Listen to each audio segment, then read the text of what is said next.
Appuntamenti in agenda per martedì 11 novembre. Primo appuntamento a Finale Ligure della rassegna su dialogo e intercultura Oltre le parole. Dalle 9 alle 12 presso il centro d'ascolto della Vicaria del Ponente si terrà l'incontro Imparare l'italiano in contesti migratori. Cosa significa? Sono partiti gli incontri del progetto Emma, percorso rivolto al benessere psicologico e relazionale degli adolescenti. Dalle ore 15 alle 16:30 il centro giovani Casette Rosse di Sestri Levante, in via Primi angolo via Tino Paggi, ospita l'incontro Uno Nessuno e 100.000, dedicato all'identità personale e alla rappresentazione. Il Festival dell'Eccellenza Femminile si sposta nei centri antiviolenza per un altro lunedì, progetto di autobiografia generativa ideato da Laura Curino. Incontro alle ore 16 nella Biblioteca delle Donne dell'Udi, in via Cairoli 14/6 a Genova, con l'attrice e formatrice Chiara Magri e con l'attrice Giulia Manzini.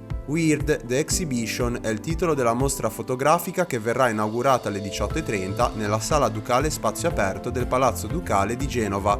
Le foto, realizzate da Niccolò Rinaldi, indagano il rapporto ambiguo tra l'essere umano e la natura. Campo Ligure si prepara a ospitare una prestigiosa amichevole internazionale di calcio a 5. A sfidarsi nel Palazzetto dello Sport saranno le selezioni nazionali di Italia e Spagna. Inizio partita alle ore 20. Nell'ambito del Festival dell'Eccellenza Femminile, alle 20:30 presso la Sala Mercato del Teatro Nazionale di Genova va in scena lo spettacolo A Love Supreme di Xavier Duranger, con la regia di Dominique Pitoisé e Nadia Fabrizio come protagonista. La rappresentazione è in lingua francese con sovratitoli in italiano. Al termine dello spettacolo si terrà il dialogo 30 minuti fuori scena. Prosegue la rassegna Mondovisioni 2025 con il documentario The Guest. La proiezione si terrà alle 20:45 presso l'Auditorium Campodonico, galleria di via Cavour a Lavagna. L'ingresso è gratuito e libero fino ad esaurimento posti. Seconda proiezione per celebrare il 75esimo anniversario del capolavoro di Billy Wilder, Viale del Tramonto, in versione originale con sottotitoli italiani e in edizione restaurata 4K. L'evento si tiene alle ore 21:15 presso il Cinema Ariston,